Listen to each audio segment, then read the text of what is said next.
What do I think of the new Subaru Forester, and perhaps even more importantly, should you buy one?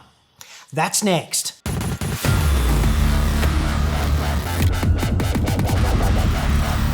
I'm John Cadogan from autoexpert.com.au, the place where new car buyers save thousands off their next new cars. Hit me up on the website for that.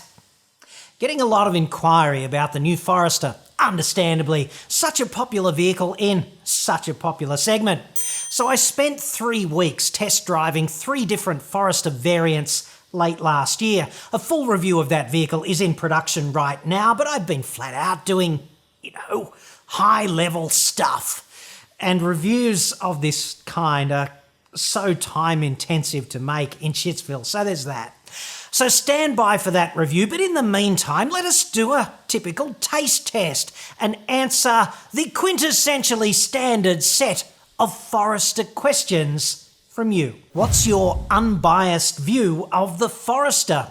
The spec we're looking at is the Platinum. I like the constant all-wheel drive, safety features, new kid-friendly back seat with air vents and power outlets, and proper device integration, Apple CarPlay and Android Auto. We hope to keep the car for 10 years, so in particular, concerns are the longevity of the CVT drivetrain and the likelihood of a better than standard 3-year warranty. I do wonder whether the reputation of CVTs and the lacklustre warranty are linked. Other queries? Servicing costs and intervals after 3 years. Servicing costs are pretty hefty anyway, based on these prices, at 12-month, 12,500 kilometre intervals. Even worse, the pricing is dealer-based, so could vary anyway. And lastly, should we get a 2018 or 2019 build? To me, this is the classic Subaru Forester enquiry. It ticks every box. It's everything people routinely ask me about the Forester and Subarus more broadly. Let's answer the easy questions first, okay? 2018 versus 2019 build. It really doesn't matter. The vehicle was released in July here in Australia, and there's no typical physical difference between the build dates. It won't impact on the resale value over the long proposed ownership term, so it just doesn't matter. CVT reliability and short warranty. Is there some conspiracy? No, because from January 1, all Subarus in Shitsville come with a 5-year unlimited kilometre warranty. In fact, warranty has nothing to do with reliability and everything to do with marketing. This is a common misconception outside the industry. Subaru is simply bowing to the commercial pressure in play here, and it has joined the majority of car makers in the 5-year warranty club. This is, of course, bad news for Nissan, which appears too stupid to see the sales they are losing, and they remain apparently locked into 3-year warranty terms. Toyota just bumped up its warranty today to 5 years, so there's that. Subaru's CVTs seem reasonably durable, and I don't think they're totally suited to regular, heavy, flat-out towing. But towing well under the maximum braked towing limit, or even occasional heavy towing, is gonna be fine. The servicing costs have been capped for 5 years as well now to go with the extended warranty, and if you don't like that, get some quotes from independent servicing operators. But I'd suggest, if you can afford a $40,000 car, you can certainly afford to service it. Forester has the easiest product lineup on earth to understand because there's only one powertrain now. A 2.5 litre direct injected box of 4 with a CVT and symmetrical all-wheel drive. And it comes in 4 distinct spec levels.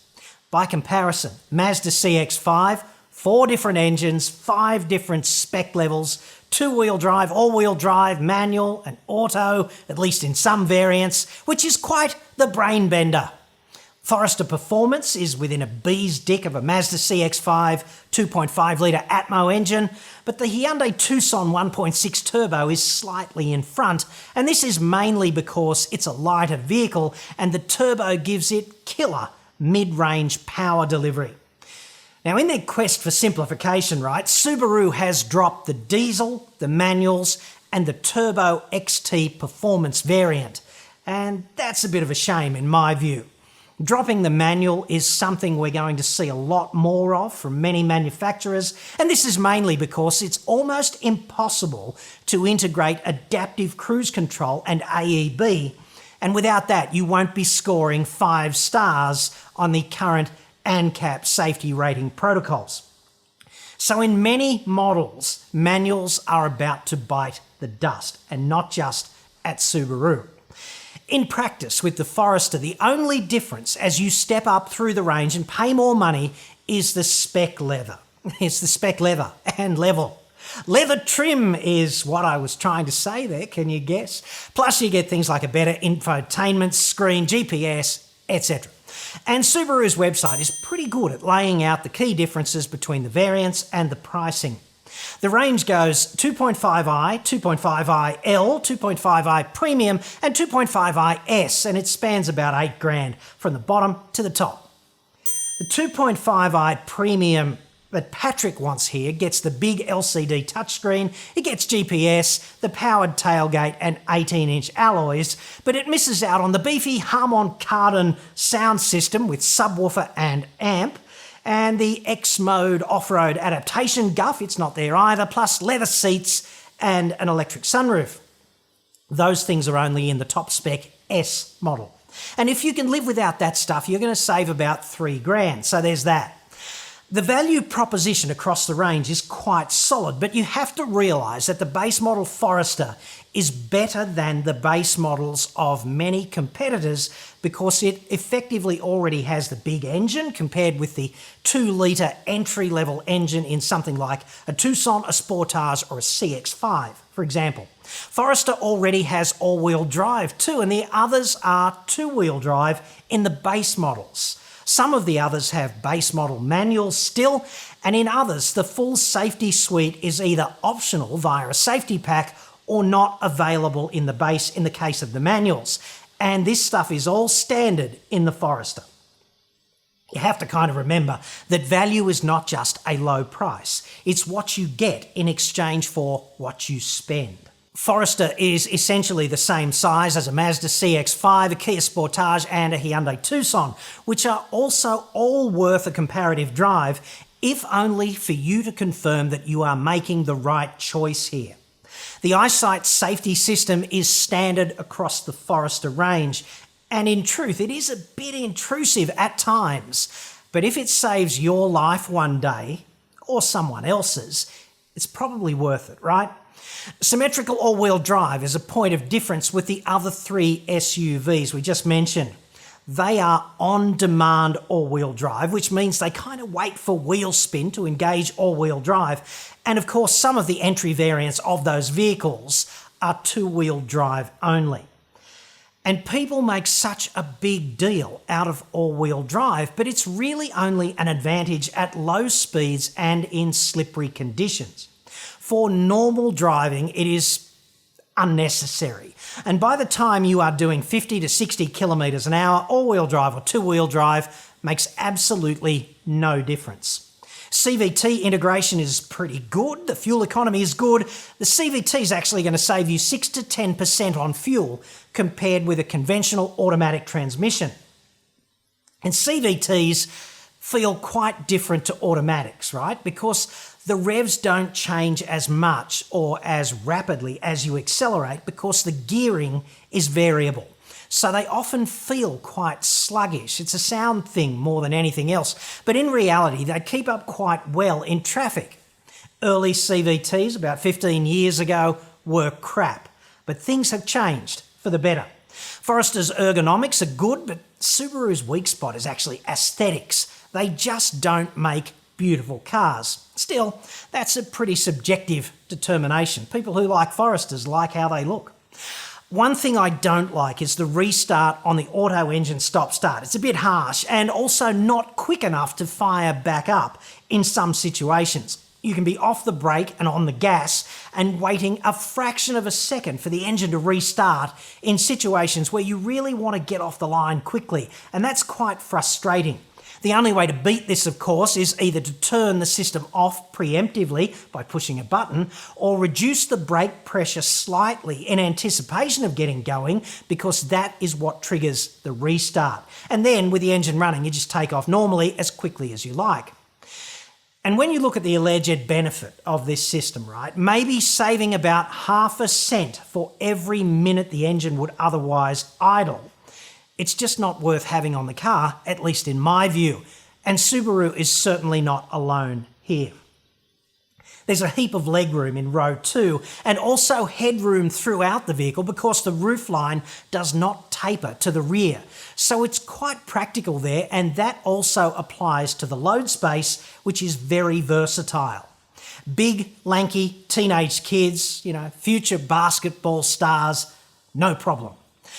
So New Forester is kind of old Forester, only 5% better everywhere, essentially. And then there's the longer warranty, but less choice in the powertrains, which is a little frustrating. Definitely it remains on my preferred 5-seat SUV list. A full review to come. And now, therapeutically enough, some nuts. You know how some people just should never touch a keyboard? Well, thank God they do. The world was not completely shit before oil. The Roman Empire, the Great Chinese Dynasty, apostrophe S, ancient Greece. Get your facts straight, you idiot. Such a lot to unpack there. Ancient Greece, EASE. Was school out of order where you grew up, or were you educated in the barnyard? That PhD in animal husbandry. Allow me to retort. The world was emphatically shit before we exploited hydrocarbons. You simply would not want to go back. Whether you like it or not, everything with respect to the human condition improved thanks to hydrocarbon exploitation. Mainly because it liberated humanity from endless hard labour, hunting and gathering just to get fed. Instead, we got properly ahead. Hashtag science and technology. And this is just a historical fact. Things are very different now. They're much better. There's a lot less dying in our 20s and 30s, I note, and a lot less suffering overall. We have helicopters, GPS, positron emission tomography. We've got trolls, yes, and online porn. One of humanity's greatest achievements right there. Things are so good today that people have time to obsess about having their feelings hurt online. Excuse me.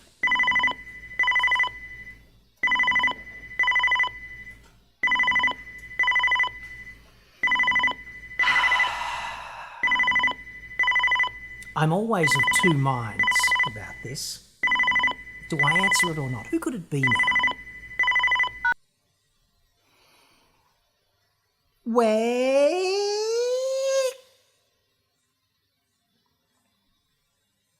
Really? What he called in just now. That's freaking awesome. Fantastic. Let's do that. I love you too. Bye.